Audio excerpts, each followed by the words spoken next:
I don't think that the president cares. I think that what he is interested in is being recognized for what he sees as positive developments in the United States and abroad. I mean, it was a slightly bizarre event last night, wasn't it? It was, what we've seen over months now is Gianni Infantino, the head of FIFA, kind of repeatedly coming to the United States and coming with gifts and charm and praise for the U.S. president. And so this was kind of a magnified version of that. Trump clearly sees the 250th anniversary of the country and him being president next year, and presiding over the World Cup and all of these other sorts of events as kind of a big marquee part of his presidency. And obviously he's made very clear that he wants awards and praise and the Nobel Peace Prize and all sorts of other things. And so this was kind of consistent with that. And with the FIFA boss trying to build this, clearly very intimate relationship with the president.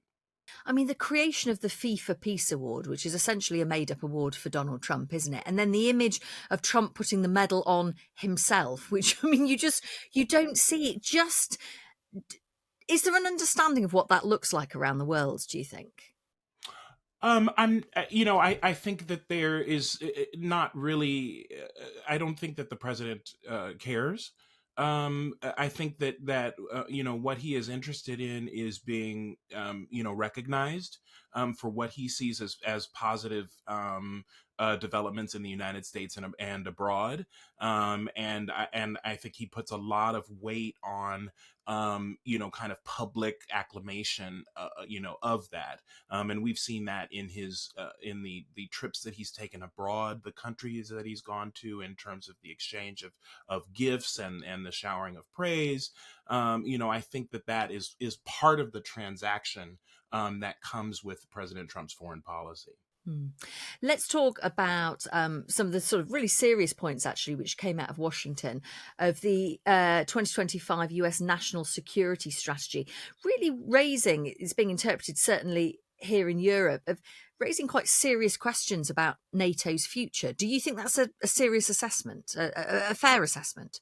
It's a fair assessment, and it's a serious question because you really have this kind of core alliance between the United States and Europe, which has been kind of the foundation of how we've really that's our mental map of the world since the end of World War II, right? And President Trump has a different vision that's inspired by earlier eras of American history, before the big wars, in terms of looking inward, in terms of an America First ideology. And that is clearly clashing with where many of the elected leaders in Europe see the values, the importance of shared values between the two nations. And so that was really on display in this document, where the president's aides who wrote this, had a lot of criticism for Europe over immigration policy, over speech, and other sorts of cultural issues, and then also kind of laying down the gauntlet in terms of, if European spending on military does not go up, if European Europe taking the hold of NATO does not become at the forefront of how they approach their security, then there really is kind of this hint that the United States will pull back, will withdraw, and that's very concerning, obviously, to European allies of the United States. And it's interesting you talk about that hint, and certainly the Pentagon saying it wants Europe to take the lead in NATO by 2027. Is that being interpreted as a genuine threat from Donald Trump that the US will retreat? Or is this about testing Europe and seeing how serious they are about stepping up and putting the money where their mouth is? Well, it can be both, can't it? I mean, the president, is when he says these things, it's generally pretty serious. In that it's not something that he forgets. He tends to come back to these themes over and over again. His interest in burden sharing, right? This idea that if the U.S. is paying and supporting somebody else's defense, that he wants to see them contributing as well. Those are very old Trump ideas, and they're not going anywhere anytime soon.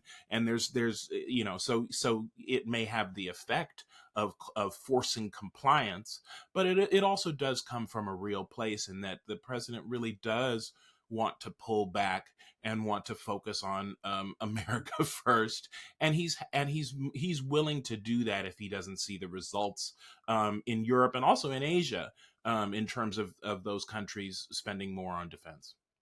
The interpretation over here and in parts of Europe is that this can embolden Russia. This can play into Russia's hand if Russia starts to see fragmentation in NATO, pressure within NATO, arguments within NATO, then Russia can feel so much stronger in its attempt to say, well, I don't want a peace plan in Ukraine, or I will only settle for X, Y, and Z.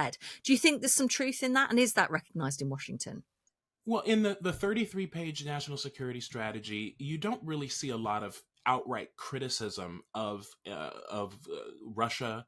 You don't see a lot of criticism of China.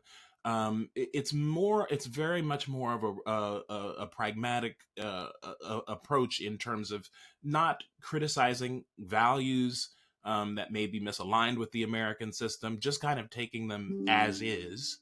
That's kind of what this document does, and what to some degree the president's overall strategy does, and that is very concerning to a number of Europeans who see that really the values alignment between Washington and Europe as being kind of a key pillar to being able to confront Russia effectively. But President Trump has made it extremely clear that he does not want a civilizational clash or any kind of clash really with Russia or China right now, and that he is willing to confront the United States' own allies in order to prevent that, and in order to avoid a showdown with those big countries.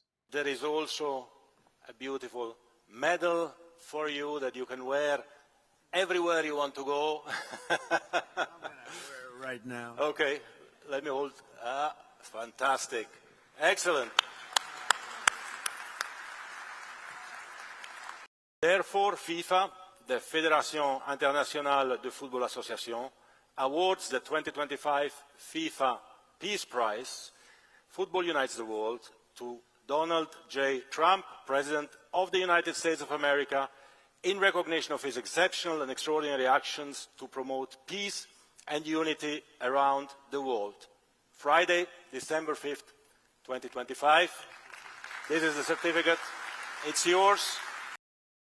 And you definitely deserve the first FIFA Peace Prize for your action, for what you have obtained in your way, but you obtained it in an incredible way, and you can always count, Mr. President, on my support, on the support of the entire football community or soccer community to help you make peace and make the world prosper all over the world. Thank you very much, Mr. President. The floor is all yours. Thank you. Well, thank you very much. This is truly one of the great honors of my life. And beyond awards, Johnny and I were discussing this. We saved millions and millions of lives.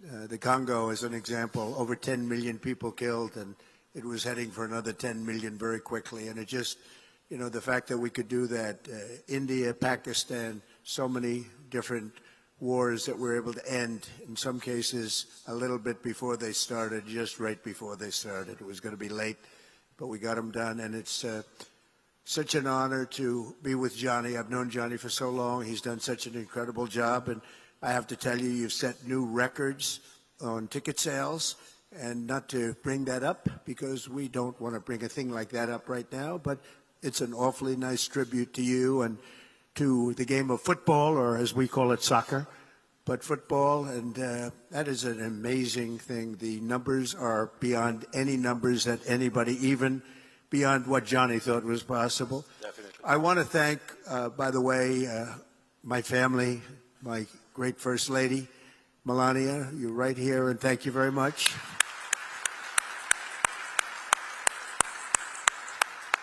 And I think you're going to have an event the likes of which maybe the world has never seen. Based on the enthusiasm that I've seen, I have never seen anything like it. We've had a tremendous relationship, working relationship with Canada. We have our Prime Minister of Canada there, and we have our President of Mexico.